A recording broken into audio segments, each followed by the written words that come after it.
Welcome once again for one more interesting episode of Celeb Talk 1.0. And we have got a very special personality, our special guest, Mr. Ron Thomas. Let's welcome Mr. Ron Thomas for this exclusive episode of Celeb Talk 1.0. Welcome, Mr. Ron Thomas. How are you? So Glad to be here. I'm really excited. I have been following a personality who has been a thought leader, who has been really a globetrotter. So we are going to talk the talk, or I should say, talk to the person who has been walking the globe. So walk the globe with a personality who has been crisscrossing with his maverick personality and the leadership. A person who started with HR training. He has been heading some of the top brands like Xerox, who has moved to the different parts of the world in different roles, whether it has been as a CHRO, whether it's as a CEO. He is now a personality whom people follow, a mentor, a real strategist, educationist, and a person who has been a thought leader, as I say. So we really are glad that he has been able to give some time out of his busy schedule to share with our audience today in this wonderful podcast journey. So once again, I really welcome in our Indian style by saying namaste to Mr. Ron Thomas. Thank you for having me as a guest. So, sir, we always try through this effort of our PMA that how we can really shed the positivity in people and how leaders like you, characters like you who really have seen the life, we've seen this world so far, how we can really use the wisdom, your knowledge, and we can really change people. And those leadership can be brought into people's daily day-to-day use. So how do you see your journey is really going to help thousands of people who might be watching this podcast and who would be really trying to understand that how exactly one day we can also fulfill a dream like Mr. Ron Thomas. So we were really interested to know that who is this gentleman, Ron Thomas, and how exactly we can be like him. Well, you know what? If you think back to university, when you come out to university, you have this perception as if I'm going to go here, here, here, and it's all linear. Anyone that's listening that's in school now and you're coming out, graduating, or you're just on your first or second job, forget about it. It doesn't work that way. I mean, you can stay in a job for 20 years, and for the most part, that will never happen again. So you have to always stay on the lookout for opportunities. And I've always kind of worked by the premise that you're always looking for next. Because if you look at people's careers, and on my show, the CEO series, we interview leaders that are CEOs or could be a doctor, but they're no longer doing that. I know more doctors that are not doctoring. I know more lawyers that are not lawyering. And people start out on a journey, and the journey has a detour. The journey has a right turn, left turn, a U-turn to start over again. Failures, success, small success, turning it around. So it's kind of like playing a strategic puzzle with your career, but you always want to try and explore. Never get comfortable just sitting in that one spot and thinking this is the ultimate for me, and I'm going to do this for X amount of time. That's not going to happen. Specifically for people that's coming out now. I've been seriously following the layoffs in the tech industry, Intel, Microsoft, and the key impetus behind those about because of AI and chat GPT and all those kinds of things. So companies are realizing the skills are not there for the people I have, and I have to go out and find the skills. Learning and development has to build the skills. But I say, what about the people in those roles? Did they foresee that this was coming? So the other key point I want to mention to you is that the concept of continuous learning. You have to stay in the space of your industry to see what's out there. If you're venturing into something else, it's a continuous job to learn the innovations that's coming down the pike, the detours that's going to cause someone to start from, basically, in a lot of cases, starting all over again. So those would be my two key things in looking at that. Always stay interested and continuous learn, because the journey that you thought is not going to happen for the most part. Absolutely. And I'm so much impressed with your answer. And that's, I think, the key learning for this generation for us to understand that how really you can adapt yourself in the most difficult times. So when we are actually amidst a lot of disruption, a lot of new things happening around, even at times we are not really prepared for that. What do you think is the kind of leadership is really going to help us in our daily existence? Well, I think leaders inside of organizations should become closer to their workforce and have these kind of discussions as to where it's headed. I always admire Netflix. Netflix at the end of every earnings call, they have an earnings call, all hands meeting for all the employees. They talk through the financials, they talk through the bright spots, they talk through the spots that's not so great. But at the end of that, they said if you have ideas, bring them to us and we try and figure it out. That's from the corporate side. But from the worker side, your job now in this climate is to learn everything you can learn concerning your industry, if that's where you're going to stay, because the next 15, 20 years is not promised. And you're going to have to take that on your own. You're going to have to become what I call the CEO of you. Current state, future state. How am I going to get to this side? What bridge am I going to build to get to the other side? That's the key. Amazing. So I really picked that particular concept, the CEO, being the CEO of yourself, being the CEO of your concepts. So how exactly do you see this present environment or this kind of evolving landscape? If I take example of Dubai or any other, the developed country, how actually people fit into that culture and how they really could adapt with that competition? And somewhere do you see that when we talk about being a leader who is ready for the change or be the change leader in yourself, we are really having that kind of maybe the climate or the socio economy or the socio culture which really is going to help in becoming that kind of person, or it's kind of a compulsion which is really forcing people to adapt to that style. So Well, that would take another 2 hours to go through all of that. Let me just pick out the key points that you mentioned. Um, I talked about the leader's role. The new leader's role is becoming close to your workers and having these discussions. But I go back to the CEO of the brand.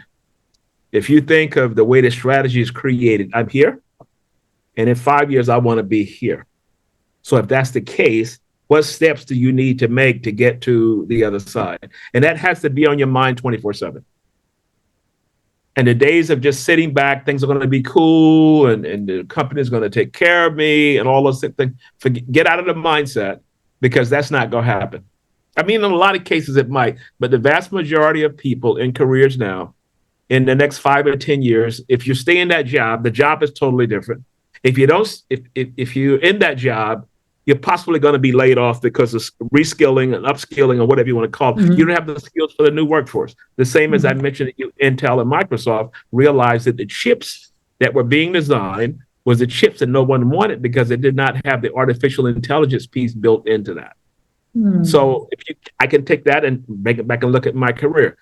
I'm a chip designer, whatever it is, and I've been designing chips, but I didn't follow the industry for the most part. I could be wrong, but I'm making an assumption. I didn't follow the industry. So what happened with that is that the company was moving towards future state, which meant a different skill set. And when they realized we got to come back and impact 15,000 employees, and that 15,000 employees could have been you. But if I would have followed it the same way that the strategy people in my organization was following it, I could have realized that maybe there was another class I could take. I could watch more webinars. I could get more cognizant of what the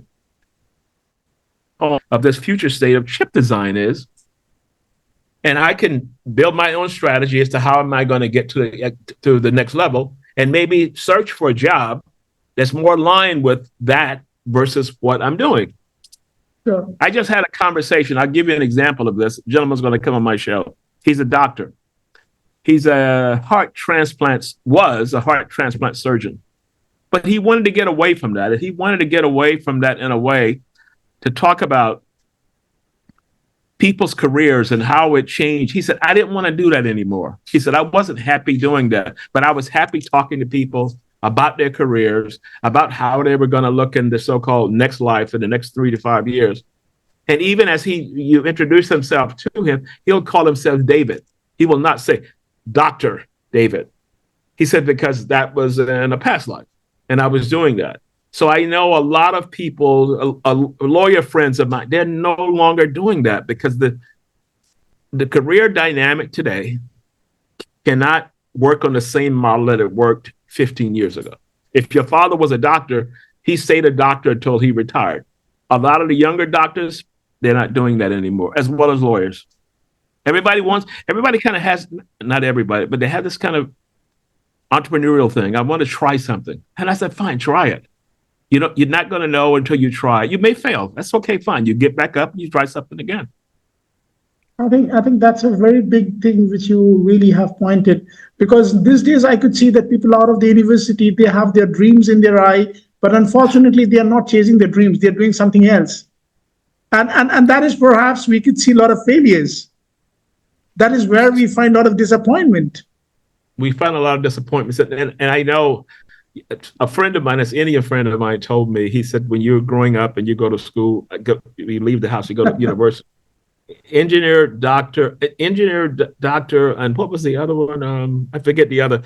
And this is what the parents push you to. Oh, yes. A young lady worked for me, and she was an accountant.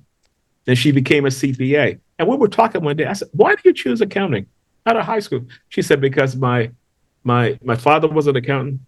My uncles were accountants.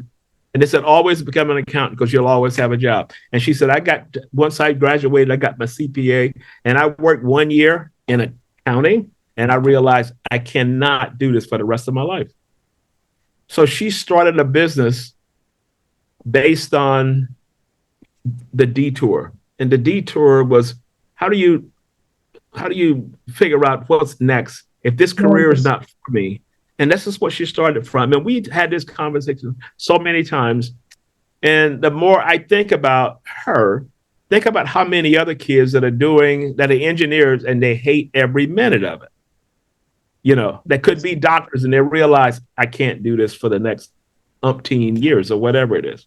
So I always tell people, explore, try something new, never get settled in one spot and assume I'm going to do this for the next period of time, because it's not going to happen. I think that is where we call as getting the true ikigai, as that Japanese concept. So how your profession, passion, the purpose, how it brings you together in one convergence. So how do you really see that what exactly is really required for today's parents? I'm sure like our days were yesteryear old when our parents really didn't even bother that in which direction you go. But today's parents, oh my goodness, they're really looking into every aspect. So what exactly would be your message for the parents who are really going to set everything for their future generation? Back off and let your kids try and fail. When I was at Martha Stewart, I created a program. We adopted a high school. And because our vast majority of job families were designers, very creative people that could design a cup, saucer, and all those kinds of things. Mm-hmm. I was looking around to see whether I had one here on my desk. And I realized it was a different mindset, because I'm like, wow, they're totally different in the way they think and all these kinds of things. So we adopted a high school, and our chief design officer gave us for the first year. And it was all these kids in there, basically for the most part, lower income to middle income kids, because it was a New York City school. And one of the mothers came up to me after the speech and everything. And she said, I cannot thank you enough for doing what you did. And I'm okay, what? She said, my son has been telling me that he wants to be a designer. He's very creative and he draws and all these things. But she says, I've been telling him, you go to school for a teacher, because this way you'll have a job for the rest of your life. And she said, I was convinced when you folks were telling this story, I'm going to let him make the choice and let him go to design school. But think of how many others that parents did not see the light and they were still trying to play what we call in U.S. helicopter parents. They're hoovering over their kids, and the kids trying to point things out. Leave it. Let your kid choose. The kid may choose, go to college, go to university and realize this is not for me, but let them make the choice. But you try and instill in them, explore life. It's not the end of the world. You're 18 years old. The decision you make today probably will not carry you for the next 50 years.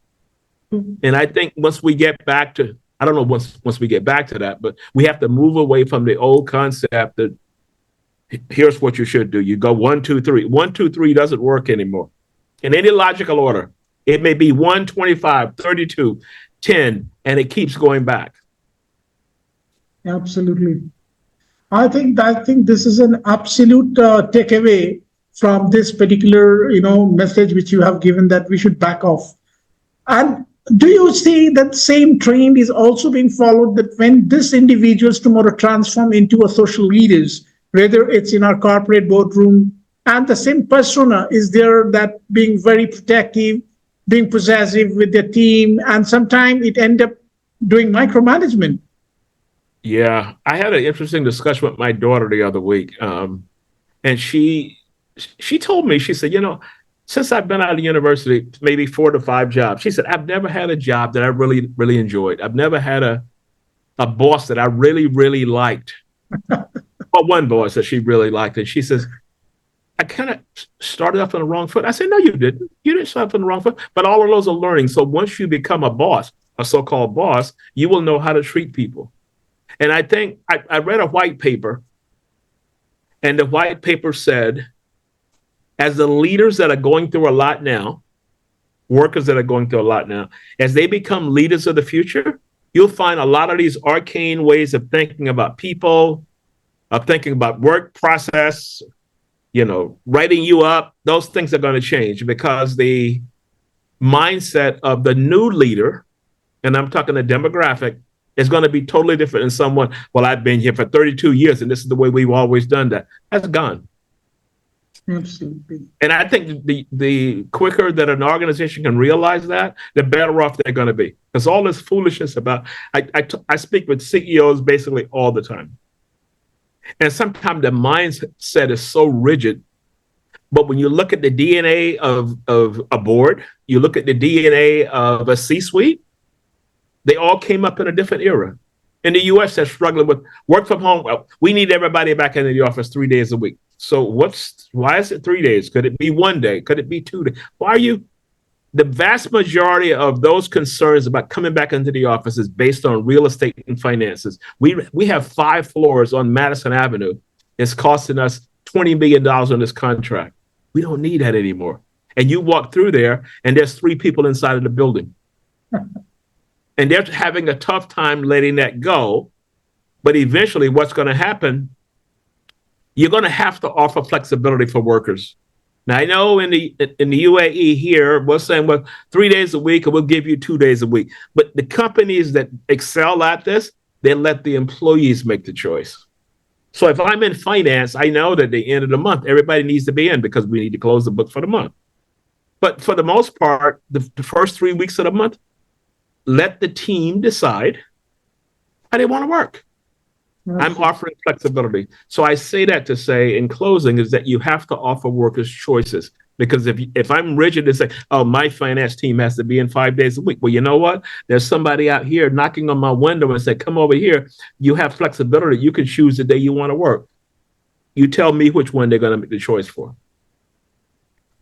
Absolutely. So I just want to come here saying one thing, like as you said that we should have choices for our people. But in many cases, people don't know that even there is something called a choice. And, they're really being followed by the train and they just go by what others do.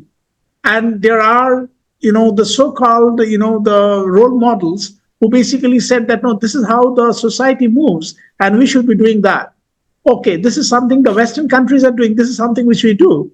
And typically, I'm sorry to say in this podcast, but I've seen that the people who always try to become very adaptive and resilient, they are the more who get exploited. And when they're getting exploited, they don't know they're getting really exploited. But someday they will realize that and make a choice. I just read an interesting article on the new CEO for Starbucks. He lives in a different part of the US. He's going to commute by private jet into the office on the days he needs to be there. Now, meanwhile, you Starbucks has this foundation that everybody needs to be into work or 2 days a week, 3 days, whatever. He's not going to even abide by that. He's going to fly into work on a private jet, and he's going to work out of his home. They're going to build him an office in his home for the days he can work there. Now, what does that mean for me if I'm working in a company and they're rigid about me coming in Monday, Tuesday, Wednesday, Thursday, Friday? But here's the CEO. He says, I'll come in when I want to come in, and I'll go to the airport and I jump on a private jet. And you fly me in. At the end of the day, I fly back home. And I'm thinking, you're talking about sending the wrong message. That comes back to a culture in an organization. Because I'm sure the people inside of Starbucks corporate are saying, how can this happen? And the first year he's making, like, they did a calculation the other day. His hourly rate is $45,000 per hour. I don't know whether that includes the private jet or not. But I say to CEOs, you have to walk the talk. If you're saying certain things, live that. Because the culture is dependent on you. The culture is dependent from here. But I see so many times of examples like that, and I'm thinking, what were you thinking?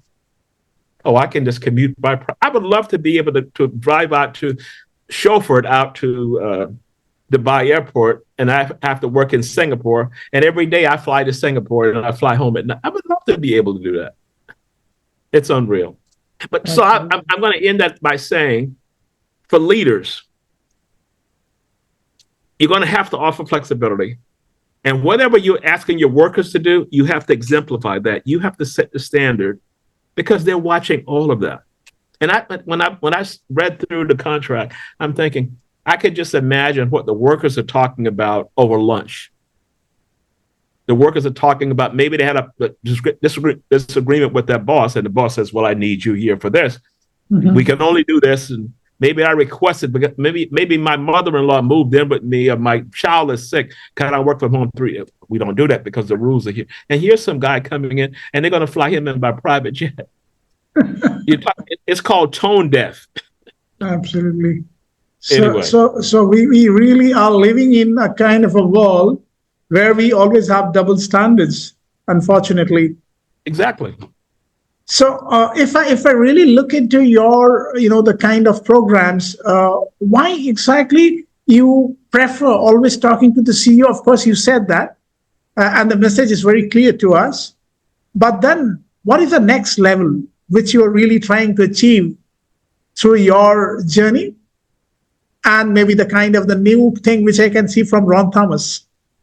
Yeah, I try and get everyone to understand. Even I did some work the other day in Saudi Arabia with a group of HR people, and I try and educate them that you're going to have to get closer to the leadership, because sometimes the leadership may not be aware of the signal they're sending. So try and build relationships throughout the organization. Try and build relationships to the plus one. That could be the C-suite. If you get an opportunity, if you get an opportunity, try and build a relationship with the board, because it's about relationships. And then you can talk through the people side of the organization. The organization is centered on finances, the numbers. The numbers have to match. Otherwise, we have adjustments that we make. But here's the thought. Numbers, but people has to come into play today, because the old way of doing it, and we just going to do it one way, and all of this kind of thing, and we're not going to consider anything else, you're going to lose.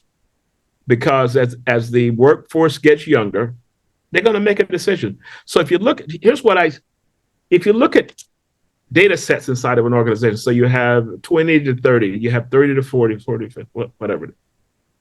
If you look at that and you put the turnover numbers in the data set, what you'll find, the turnover is high in the 20 to 30. And the older person gets, the less they're going to leave a job. So that tells you right there, you don't need to go to school to get a PhD to figure that one out. And what that means is that you're going to have high turnover here.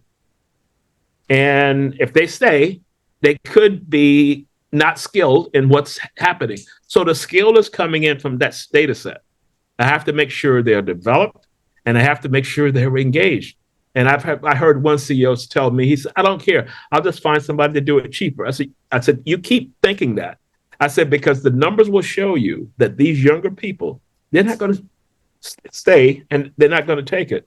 And eventually you're going to be looking for talent. So when you think of turnover and you had, say, 100 people leave last year, how many of those people were super, super talented that took their skills someplace else? You'll always have some that you said, well, I'm glad they left because they weren't bringing any value to the organization. But you're going to have to look at it through the lens of how much talent out of that turnover data am I losing? I can flip that and say, pull up the performance chart. If I have a 4-point rating system and the vast majority of people are leaving out of the 4 category, which is our top tier, or the 3 to 4, 3 is average, 4 is top, you're draining talent. And if the 1s and 2s are growing while the 3s and 4s are being diminished, long-term effect is going to be impactful. So this really is definitely very alarming. And I'm sure like the leaders across the globe, they are really thinking about it. And if even not they're thinking, some of them are, and some of some them of could them get are. So I could really, this resonates with me even. So I see a lot of the hippos who basically are really having the prospect. How we retain these hippos, and when we talk about these hippos are really performing well, not being engaged. How do you see that syndrome really? Even most of the leaders don't even realize it in the first place when the crisis is already there. Okay, that's the disconnect. They don't realize that, and they're not connected to that. Like I said, their focus is on one thing. Could there be a session where the CHRO, CEO, and have that one once a month kind of conversation? Here's what's happening. Here's the evidence behind it. Here's what the numbers look like. Maybe we can devise some strategy to do an all hands on meeting. Maybe we can devise a strategy, say lunch with the CEO, whatever it is. That you're going to have to start bringing people from this side of the divide into meeting those two and having a discussion. The C-suite is so involved and ingrained in business issues. But what I need for them to realize, if any one of you folks are listening here that has that title, you're going to have to bring the people in closer to you. You're going to have to bring your workforce in closer to you. The only difference between a high-performing organization and a non-performing organization is people, is the quality of talent you have. And if you're running them away, it's going to be an uphill battle. And don't you think that it is also one of the reasons that in most of the cases which I've seen here in Dubai, people are really missing that empathy. Yeah, they are. And many times that empathy could be a way to resolve that next conflict, which they don't do it in the very first place. So you're talking about empathy, which is the number one competency post-COVID. But when you grow up in a region or culture and it's not about empathy, the culture is I'm the boss, directive. I say here, oh, yes. here, do this. How do I change that leader to be more empathetic? A lot of them never had the skills. In a lot of cases, they should never have been promoted to put in charge of people. So maybe I can change the way people are promoted. It has nothing to do with how long you've been here. You must have a people quotient. And all that means is that you must have good people skills. Think about bad managers you work for and good managers you work with. The good managers were empathetic for the most part. The bad managers were directive. Here's what I say do, and always, always, always, always doing that. Where the other ones said, well, look, can we talk? Can we discuss it? And until that pendulum changes, and you get more people on the other side to start running these organizations, running departments, divisions, that's when it'll change. That's when the culture of the organization change. This is how we do it here. We're a very empathetic culture. We listen to our workers. And I heard one young lady tell me, she said that her mother was aging and they had to move the mother into the house. And what happened was that the boss was still putting all this work on her, knowing that she had an extra duty. Her work started falling down. The quality of work started falling down.